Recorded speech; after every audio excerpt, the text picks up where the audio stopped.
Hey, thank you everyone for giving me some time this afternoon. Really appreciate it. I promise to be respectful of your time. Today, we're going to talk about the case for hosting Sage X3 in the cloud and really the benefits that that brings. We're going to take this kind of in two approaches. The first step, we're going to talk a little bit about cloud at work and really some of the benefits and unique cases of what we do specifically for X3. And then what I'd like to do is get into some of the pressures that we've seen in talking to our CIOs, CEOs of our about 700 customers now at Cloud at Work, and really just sharing those with you and really helping you prepare for the future if you are looking to migrate to the cloud, whether that be Cloud at Work or public cloud. So just quick details on the webinar. The presentation itself is roughly 30 to 40 minutes. We do have an hour booked here. I'm sure we will give you back some time at the end of this, but please, if you have questions, my favorite part about doing these is really the dialogue between us. So please type in your questions at the bottom as we go along or at the end, and we'll be sure to answer all of them for you. My name is Tyler Bauer. I'm the Director of Cloud and Hosting Services at Cloud at Work. I helped start the organization in 2017 and helped formally launch it in 2018. Quick background on Cloud at Work and what we do. We were founded, as I mentioned, in 2017. We exclusively focus on two things, and that's creating the absolute best experience for Sage end users and Sage partners. And that spans across all Sage products, 100, 300, X3, 500, HRMS, fixed assets, and all ISVs and third parties. And what we focus on is taking it further than every other platform company, every other cloud organization. We want to directly tie into your application experience and be able to help integrate and drive the overall experience and consumption of that container or of that application. The reason we started the organization really is because we saw a gap. In 2017, 2018, and still today, I see a lot of enterprise cloud organizations focused primarily at the infrastructure level and really looking at security, availability, redundancy, but not necessarily focused on the things that reside on that infrastructure. Flip that on its head, there are some other Sage hosting organizations out there. However, they seem to not want to focus heavily on cybersecurity, on availability and redundancy. They're not directly tied into what are best practices and finger on the pulse of those components that are impacting customers today. So that's what Cloud at Work sought to combine, enterprise cloud experience with a completely focused Sage nuance experience. And that's how we've grown to the levels that we have today. Now, the easiest way to describe that is through a picture. I'm definitely a visual learner, but when I talk to CEOs and CIOs today, most are looking at AWS or Azure, and certainly we're very well invested into those platforms. We have Azure capability and soon to be AWS capability. However, when you look at Sage in particular, running on one of these platforms, a lot of folks don't understand the layers that are involved to deliver it. They're simply looking to check roles and responsibilities, make sure there aren't gaps. But when it's time for those roles and responsibilities to function, sometimes there can be breakdowns. So in the AWS scenario, most organizations that I talk to aren't investing or becoming a heavy IT people organization. And AWS and Azure both definitely require that. Yes, you're out of the infrastructure business. Yes, you're out of the redundancy business. It's at a click or at a point of a finger. However, the knowledge set to manage and secure and deploy those types of environments are much different than they were of the IT organization 10 years ago. Most organizations are looking outside of their organization to scale that in a cloud management company, which inserts layer 2. The third layer is Sage, and Sage obviously with its publication of Sage X3. However, I've never met an X3 customer who is hosting in Cloud at Work who is just using Sage. That's one of the best parts about using Sage X3 is that there's a tremendous channel and a tremendous community involved in how do I create the absolute best nuance or experience with different components outside of Sage that can bolt in. So when you look at the publication or the publisher side of things, Sage is one, but possibly it could be a business intelligence tool or document management tool or a warehouse function or a scanning function. And so that list can grow very tall very quick. Then you have your business partner who's directly tied in with making sure that all of those different components at the application and data level are moving with your business process that you've set forth. And then you have yourself, the client. What happens is when we look at this, it seems like we've checked every box. But you, the client, at some point during your experience in the cloud and in this deployment on AWS, you're going to have an issue. And you're going to raise your hand and you're going to say, hey, I got to pick somebody to call. Let's say you call your cloud management company, and this report that when you had it on premise was running twice as fast on premise, and now it's not running as fast in the cloud. Well, you call your cloud management company, they look at the monitoring software, they're looking at the infrastructure, and they're like, hey, look, everything's green. You're going to have to call your business partner. And then you call your business partner, and business partner is coordinating with Sage or other third parties. They come back and they're like, look, this looks great. I think it's the infrastructure that you're on. The problem is that every single time you're going to have that placed back on yourself. And it's not necessarily the frustration of you having to octopus or coordinate all of those different things. It's the fact that your experience is inconsistent, it's complicated, and it has too many layers. Insert cloud at work. And that's what we do. We are the platform. We are the management organization. We're the only cloud organization in the country who's authorized and certified from Sage X3. So we know the platform, we know the third parties, and we know all of the different components. As well, we directly tie into your business partner. So if you do raise your hand and you have an issue and you call cloud at work, we'll never lob that ball back over to you, the client. We're always going to take that ball and present it or triage it directly to your business partner to only come back to you with solutions. And that's the difference that we provide. Now, that's what makes us different. This is what makes us unique and really makes us relevant. So within Cloud at Work, every single deployment is 100% virtual private. So that means we're isolating and dedicating virtual environments customer by customer. We are not sharing or doing any sort of multi-tenancy whatsoever. There's a lot of reasons for that, but redundancy, availability, and security are top of mind. Because of that architecture, we're able to deliver on a 99.99% uptime guarantee, and that's contractual. What that equates to is about 52 minutes of unscheduled downtime per year. Now, that's what we contractually guarantee. Excuse me. However, for the last 3 years, we've actually trended at 6 nines, which is sub 32 seconds per year. So really, really proud of my team and their effort, and as well the technology that we've implemented to execute on that. Now, Cloud at Work, we are deployed across 3 separate data centers in North America. Our first is a Tier 4 facility in Collegeville, Pennsylvania. It was actually GlaxoSmithKline's previous data center, and that is a Tier 4 facility. As well as in Dallas, Texas, which is a Tier 4 facility, very robust structure, and as well gives us geo redundancy within the United States for our customers. And then most recently, we opened up in Toronto area our 3rd data center for all of our Canadian entities who are looking to reside and keep data within the Canadian borders. And so with this triage of data centers, we're really able to execute on our customer strategy now and for the future. The other piece to mention is that everything that we do is custom built specific to your business. So if you have integrations, whether to other cloud platforms, maybe you have a data lake in Azure or AWS, we're able to seamlessly connect to those because of the isolation and the firewalls that we dedicate to your organization. As well, you have no application limitations when you're looking to move to our cloud platform.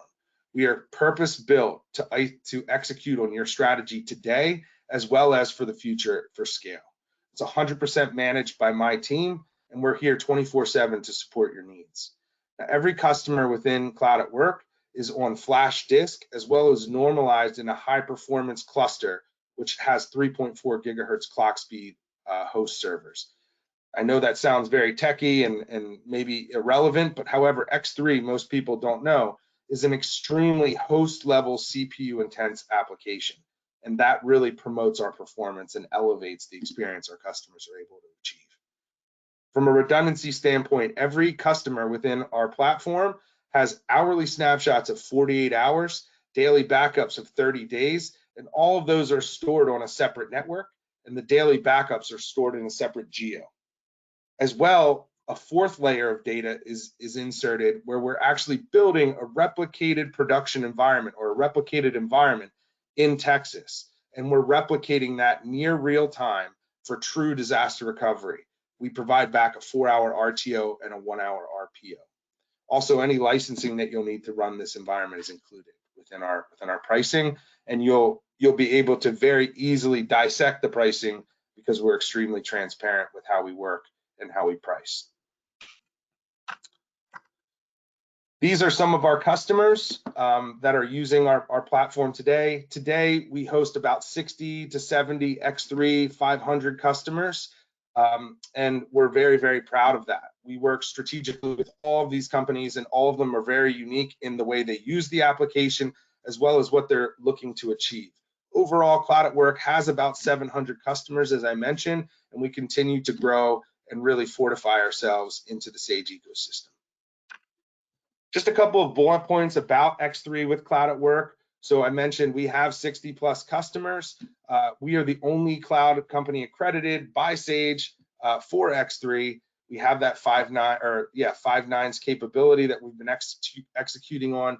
And last year, we actually achieved our own SOC 2 Type 2 audit that we're able to provide back for our customers. So when we get into those audit cycles, or we start to look at different types of compliancies, we're very easily able to connect the dots for you in those cycles.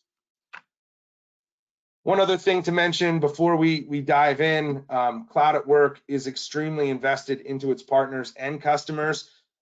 We won't dive too far into this, but just know there are major incentives to migrate today to the cloud. As well, Cloud at Work is actually providing large amounts of cash towards your migration or towards an upgrade to V12 and subscription. So depending on your current place in your digital transformation and where you're at, maybe it's time to invest or to investigate how we may be able to alleviate some of those ROI or dollar concerns. That being said, let's get into some trends and why X3 customers are looking at the cloud today to help solve this bucket. So if you look at today, we are relying on technology more and more to move our business forward. And that's nothing new. Every year we say the same thing. Technology is growing, it's expanding, but it's neat to think back on where business was and how we interacted with technology pre-pandemic versus now. We certainly have changed and elevated. Remote connectivity is at an all-time high. Things like cyber insurance are putting pressures on how we connect and the premiums and hard dollars that we spend. Our employees, as well as our customers, are demanding faster speeds, even though we're working from home. And on top of that, there's more data transferring over that WAN than ever before. Now, we don't just want to do that through a computer. We also want mobile devices to be inserted into that equation. And we're no longer talking or communicating this way. We're actually using the WAN through Teams and Zoom to interact mostly within our office. Still, those on-demand results need to be in place, and the applications that we use and the versions that we're using are becoming more and more powerful to keep up, which requires more and more infrastructure, more and more of a platform to support that growth. So what happens when we don't keep up with that, or something is slowing down or breaks or stops working, or it doesn't work as it's intended? It's chaos, right? It's even more chaos than it was before because we're all not in one place most of the cases.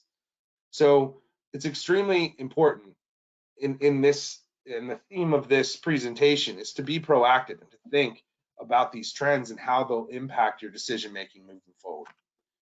The first point that I want to talk about is really the supply chain challenge that is facing us today from an IT infrastructure perspective.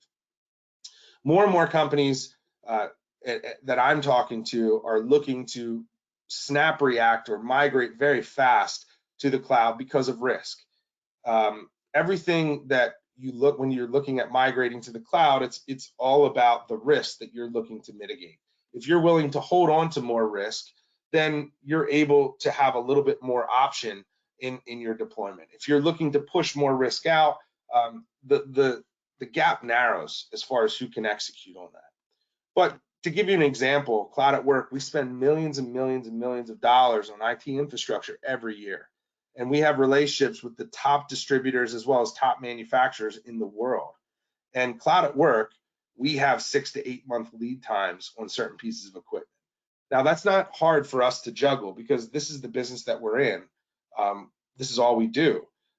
But for an organization who's focused and KPIs are in different areas, more at the top line towards a product or production, having these types of underlying issues in a legacy deployment model, whether that's on premise or maybe in a co-location facility where you're still burdened with owning that buy cycle, that's difficult.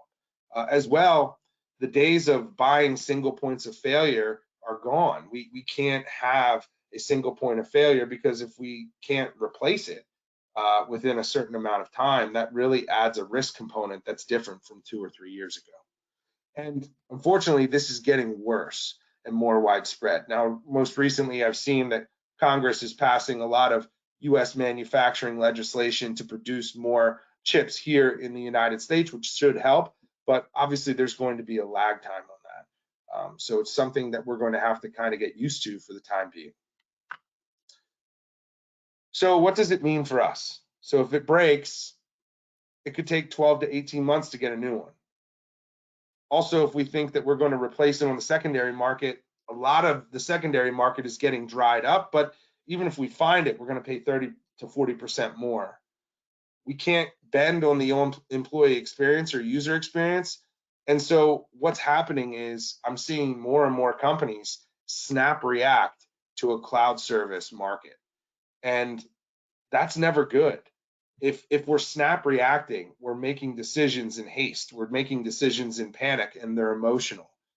Anytime we're making future looking decisions around IT, we want to make sure that we're proactive and looking at all of the angles for our specific business. Even at Cloud at Work, I have no idea what the angles are for your specific business. That's why you're in the positions that you're in. What I can do is help let you see what's around the corner in my specific section of your business. But ultimately, it's your job to make those hard decisions. So we have 3 steps that we can do. Everything's broken. We can solve the problem proactively 3 ways. We can continue to invest in ourselves and buy more stuff. So just go in the same cycles, but buy more of it. We can invest in maybe disaster recovery. So if something breaks, we have a redundancy plan to operate off of. Or we can look at the cloud and how we can migrate to the cloud to help.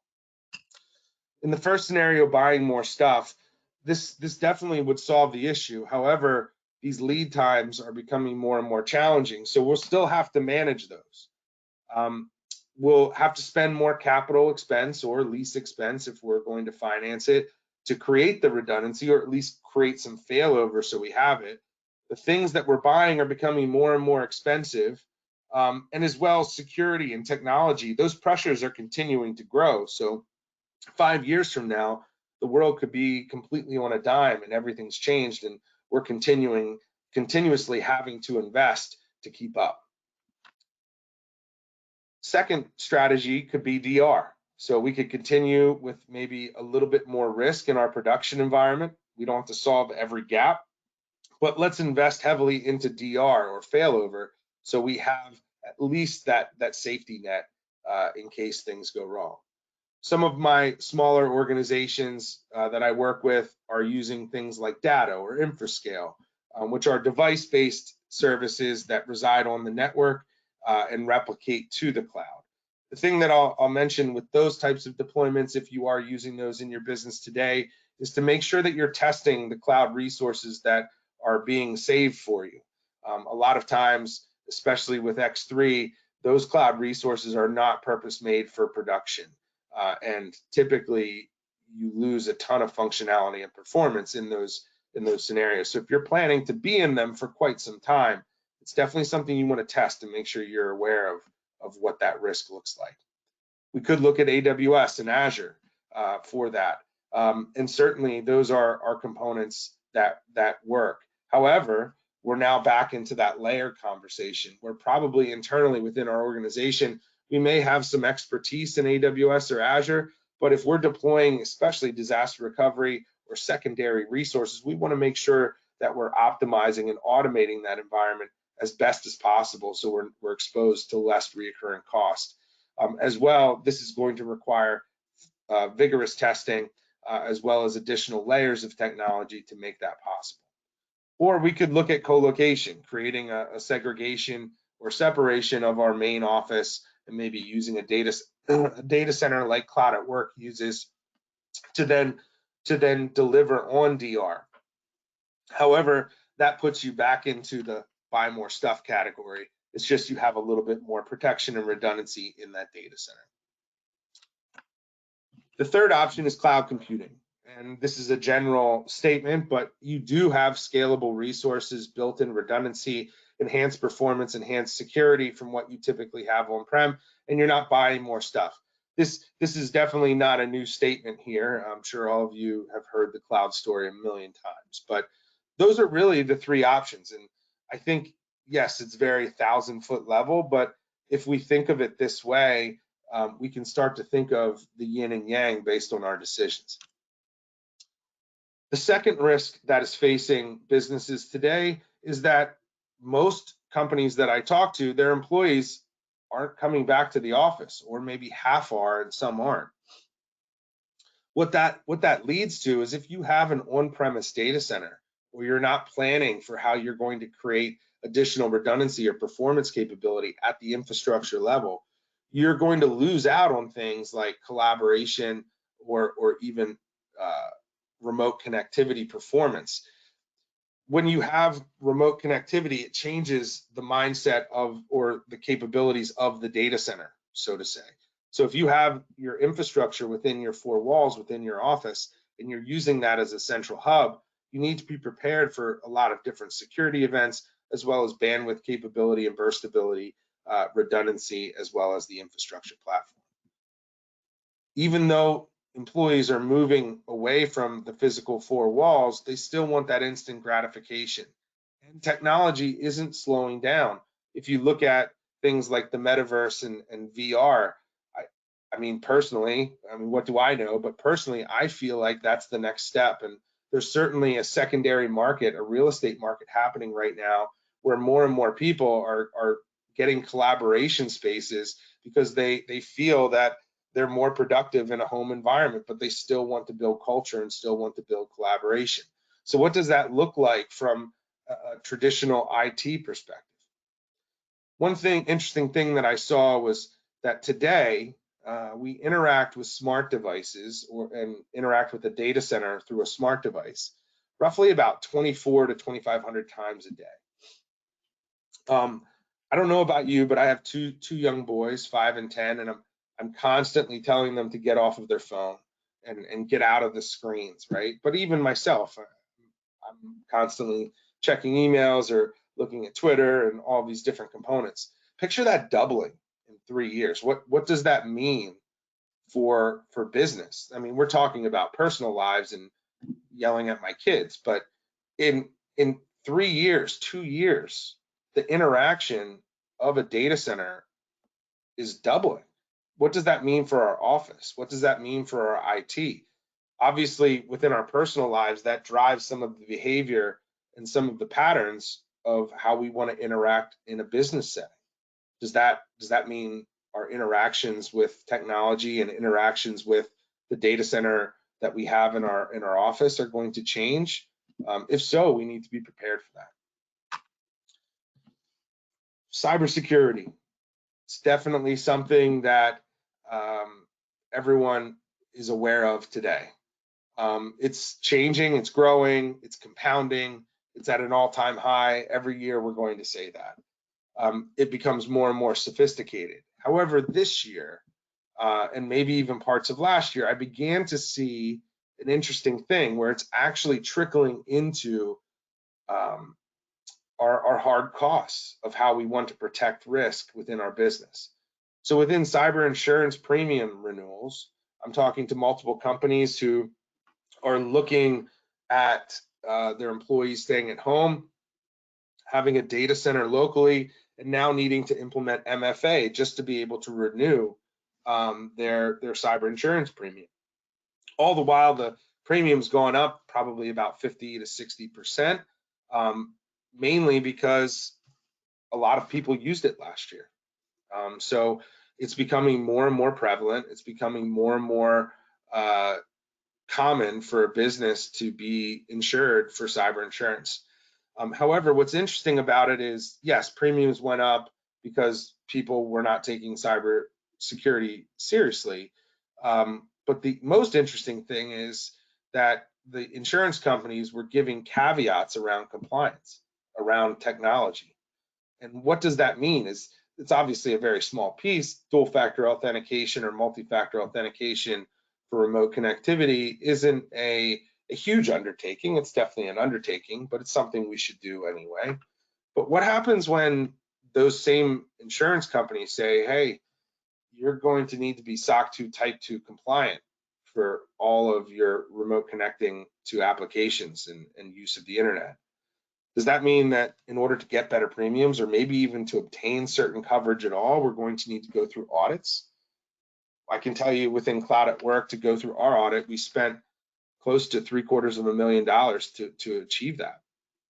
So it was a large undertaking for us and a continuous undertaking, but it's extremely important for us to be able to show our customers and to show the world that we're taking this seriously and we're taking the steps necessary to prevent.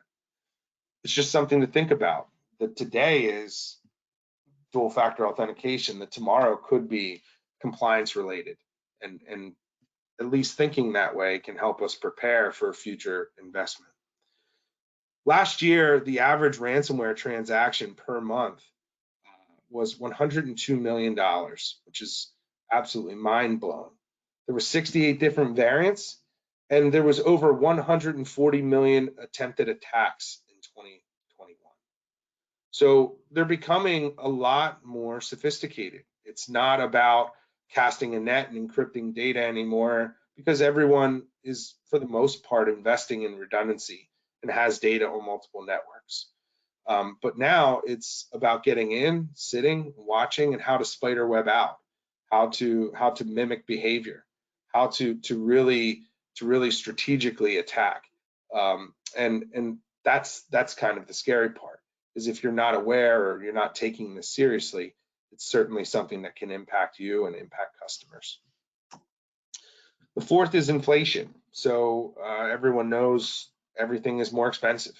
Gallon of gas, gallon of milk, a loaf of bread. However, the inflation that we're seeing in the IT industry, specifically around hardware, is at an all-time high as well. On the secondary market, some items are as much as 50 to 60 to 70% more expensive than they were 2-3 years ago. New infrastructure, if you can get it, is also going up. Microsoft and the licenses and services that we use are going up by 20%. The reason that this is happening is because they can. IT infrastructure, IT software is always going to inflate. It's just the rate at which it's going to inflate. But the difference between IT infrastructure and software and a loaf of bread is that a loaf of bread will come back down. IT infrastructure will just go up at a decreasing rate in the future. So is this really the business that we want to be in? Do we have the buying power to sustain inflation as we make these decisions? And the fifth is really workforce, people, and retention. And in my opinion, this is the most important component as we go forward in technology. The most important piece of Cloud at Work, without a doubt, is all of the employees that work for it.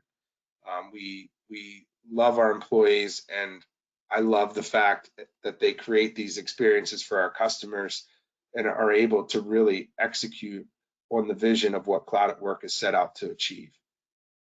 However, there was an interesting article that I read, which was basically talking about, are you a landing company or a takeoff company?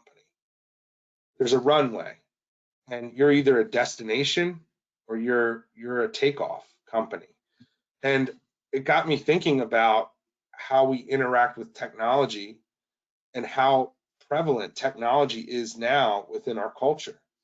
And so investing in all of these different components at the top level to implement culture, to implement sustainability, to implement retention of the most important asset in most of our organizations, which is people. We are either going to build that on a non-scalable platform for the unforeseen future, or we're going to build that experience on a rock foundation that can continuously expand as things change.